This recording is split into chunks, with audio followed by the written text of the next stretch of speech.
Bismillahirrahmanirrahim. Ini kalimat verbal kita simpulkan dari riwayat ini, bahwa penting bagi kita untuk mengatakan kepada orang lain bahwa aku mencintaimu karena Allah. Kemudian kalau masalah sentuhan, jadi menggunakan tangan sebagai pengganti kata-kata yang sulit terucapkan atas situasi dan kondisi tertentu, maka riwayat-riwayat yang datang seperti ini. Hadatha Usamah bin Zaid radhiyallahu anhuma. Usamah bin Zaid bercerita, Usamah ini anaknya Zaid bin Harisah. Zaid bin Harisah itu pernah diangkat anak oleh Rasulullah. Kemudian Islam tidak boleh mengadopsi anak. Yang waktu itu Zaid bin Harisah sudah dikenal dengan nama Zaid bin Muhammad. Akhirnya dia kemudian dikembalikan ke nama bapaknya, Zaid bin Harisah. Bapaknya datang bawa uang banyak untuk menebus anaknya. Jadi Zaid ini budak awalnya. Ya, bapaknya sudah mengumpulkan uang, datang ke Rasulullah mau minta kembali anaknya ini.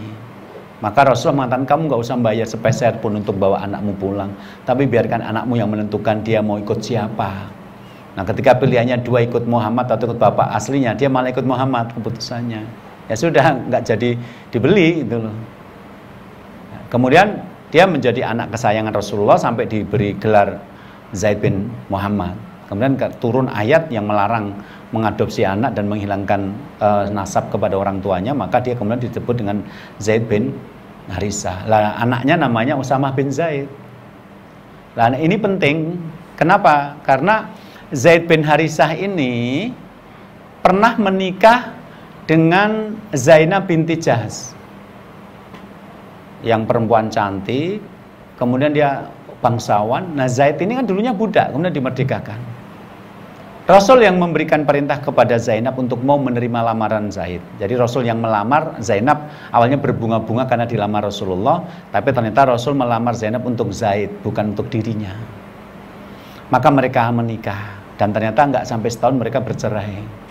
Padahal yang laki-laki anak angkat Rasulullah, termasuk sahabat terkemuka, yang perempuan juga perempuan cantik bangsawan, nanti setelah bercerai dengan Zaid menjadi istri Rasulullah. Berarti bukan perempuan jelek, perempuan baik. Karena nanti suaminya adalah Rasulullah. Tetapi riwayat ini menunjukkan inilah satu-satunya sahabat yang namanya disebut di dalam Al-Quran dengan nama asli. Ya, jadi mayoritas sahabat itu disebut dengan kata ganti. Saya nama Triasmoro. Maka istilah suamiku ketika istri saya mengatakan, atau bapakku ketika anak saya mengatakan, itu namanya kata ganti.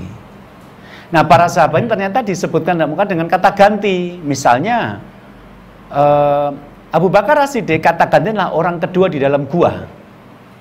Umar bin Khattab kata gantinya adalah orang yang dulu hatinya mati kemudian kami hidupkan.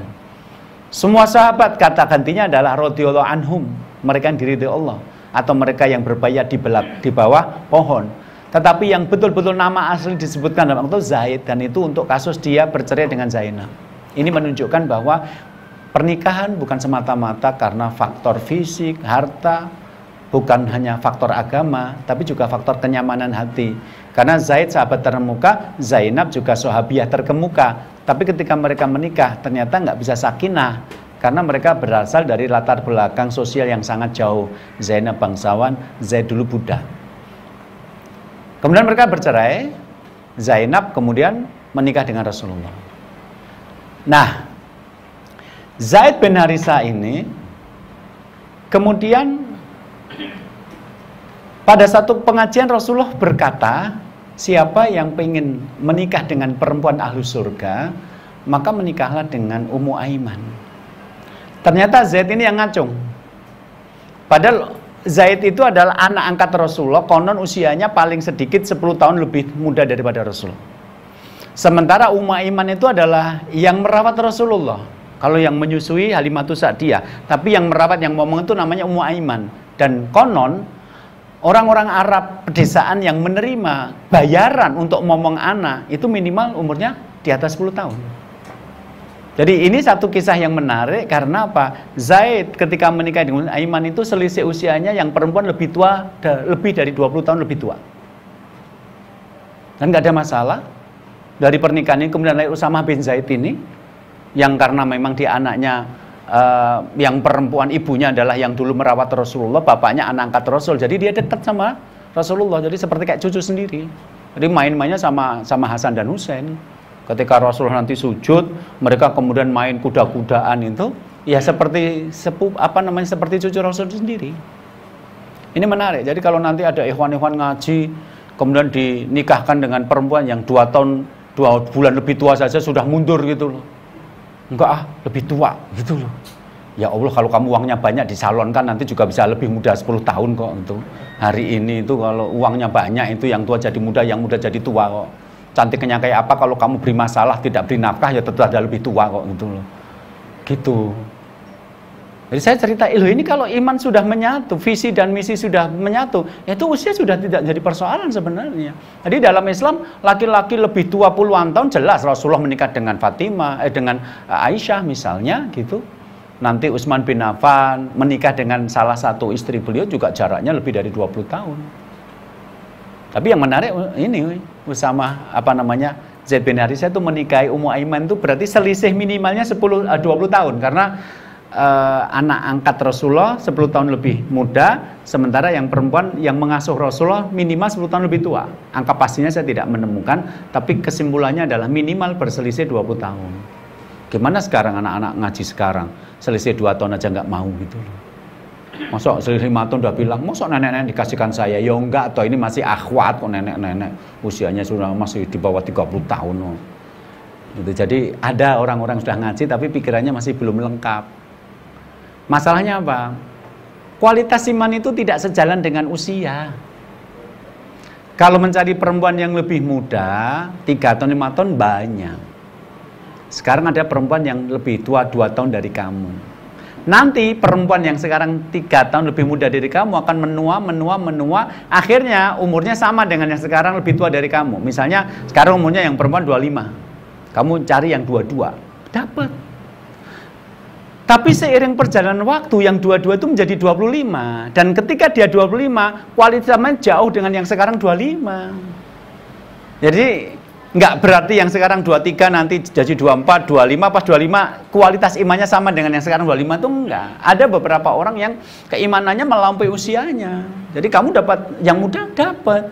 Tapi nanti 5 tahun kemudian dia tetap muda aja kelakuannya. Usianya tambah tua 3 tahun tapi kelakuannya masih muda. Artinya kualitas imannya belum matang banget. Nah, bagi orang-orang yang mengerti, maka kalau dapat perempuan hebat, mau berapa kali tuanya sebenarnya nggak ada masalah. Tapi kalau orang yang menganggap usia itu sama saja, maka saya cari yang lebih muda untuk mendapatkan kemudahan, ya silahkan, itu cara berpikir dia gitu. Jadi kisah ini menarik. Kenapa? Lahir dari pasangan yang beda umurnya lebih dari 20 tahun. Nah, Usamah bin Zaid mengatakan, annahu kana ya'khudhuhu wal Hasan fayaqul Allahumma ahibbahuma fa inni uhibbuhuma. Dia menceritakan bahwa Rasulullah pernah merangkulnya, karena saya katakan tadi ini sudah dianggap kayak cucu sendiri, merangkulnya dan juga merangkul Al Hasan seraya berdoa, ya Allah cintailah keduanya karena aku mencintai keduanya. Jadi Rasul di sini ada adegan merangkul gitu loh. Jadi kalau ada bapak-bapak yang nggak mau merangkul, menggendong anaknya sih, sebenarnya dia tidak ngambil keteladanan dari Rasulullah. Ada orang-orang yang merasa sok sibuk, ketika sampai di rumah itu ngomong anak, bopong anak, ngerangkul anak itu kayak tabu. Padahal Rasul ternyata melakukan hal itu. Kemudian dalam kisah ini Rasul membelai, ya, membelai atau mengusap. Jadi Jabir bin Samurah berkata, "Sholaitu ma'a Rasulillahi sholatal ula." Aku pernah mengerjakan sholat ula atau sholat duhur bersama Rasulullah SAW. Tsumma kharaja ila ahlihi. Kemudian Rasulullah setelah selesai sholat itu keluar untuk menemui keluarganya. Mungkin ada urusan mendesak, mungkin ada sesuatu yang sangat penting, sampai Rasul tergesa-gesa, harus segera pulang menemui keluarga. Jadi Rasul tidak punya waktu untuk berbicara. Fa kharajtu ma'ahu, maka aku keluar mengiringi beliau keluar, aku juga keluar. Fastaqbalahu wa wildani. Maka ternyata sudah ada 2 orang anak yang menunggu di luar. Ya, menunggu. Misalnya kalau saya ngisi kajian kayak tadi malam di Istiqomah kemudian selesai, itu saya keluar tuh ada beberapa orang memang menunggu di luar untuk bersalaman, untuk mengucapkan terima kasih, nanyakan kabar. Ada juga yang mau konsultasi. Ya, tadi malam ada yang konsultasi karena keluarganya di Palembang, dia dapat promosi jabatan pindah ke Bandung, tetapi keluarganya belum mau diajak ke Bandung dan masih berharap dia dimutasi lagi ke Palembang. Ya, saya katakan kamu dimutasi atau promosi Ustadz. Ya udah kalau promosi baik sih.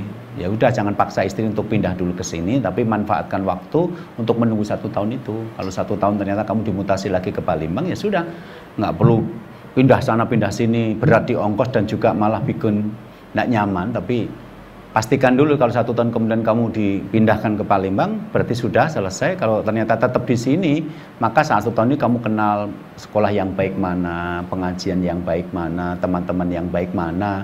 Kalau perlu selama 1 tahun itu sekali 2 kali istri dan anak diajak ke sini ketika weekend, jadi mengenal, sehingga tak perlu cemburu, tak perlu takut kalau kamu sendirian keluarga di sana karena sudah tahu siapa teman-teman kamu. Dan ketika nanti pindah ke sini, cari SD-nya juga bagus, nunggu sampai akhir pelajaran, akhir tahun nanti, masih ada sampai bulan Juni nanti untuk nyari sekolah yang bagus. Oh gitu Ustaz.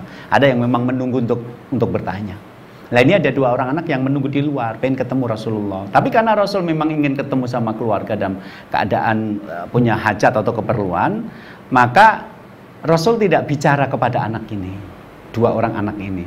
Tapi yang diterangkan oleh Jabir bin Samurah adalah Rasul mengganti perhatian beliau kepada 2 anak ini, penghargaan kepada 2 anak ini, bukan dengan kata-kata karena Rasul tergesa-gesa, tapi dengan tindakan menggunakan tangan. Coba.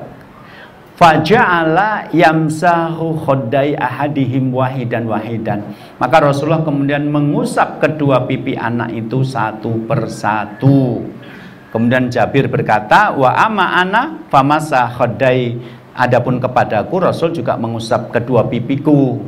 Kemudian Jabir berkata, fawajatu liyadihi bardan aurihan ka'annama akhrojaha min ju'nati atarin. Ya, saya mendapatkan belayan dari Rasulullah di pipi saya, dan saya merasakan tangan beliau itu dingin, wangi, seolah-olah baru saja dicelupkan ke tempat parfum. Nah, riwayat ini menunjukkan kepada kita bagaimana Rasul dalam situasi tidak punya kesempatan untuk ngobrol, untuk bicara, beliau mengganti, seolah-olah beliau mengatakan kepada 2 ini, terima kasih kamu sudah sholat di masjid, wahai anak kecil, tapi maaf aku nggak bisa ngomong banyak. Ditunjukkan dengan menggantinya dengan sentuhan di pipinya, mengusapnya satu demi satu. Jadi ini menggantikan apa ya? Ini namanya tindakan yang menggantikan ucapan gitu loh. Nggak usah berkata-kata tapi penuh makna, karena aku tahu kamu peduli. Cuma karena tidak ada waktu dan kesempatan bicara, kamu tidak bicara. Tapi ala kulli hal Rasul melakukan seperti ini. Jadi nanti ketika bapak-bapak dalam situasi tidak mampu untuk berbicara dengan ibu atau anak-anak, ya udah gunakan tangan ini untuk mengganti, belai mereka, sentuh mereka, usap mereka, hapus air mata mereka, peluk mereka. Rasul melakukan hal seperti ini untuk mengganti kata-kata yang tidak terucapkan. Syukran ya Rabbi, syukran, hadaita qalbi, syukran.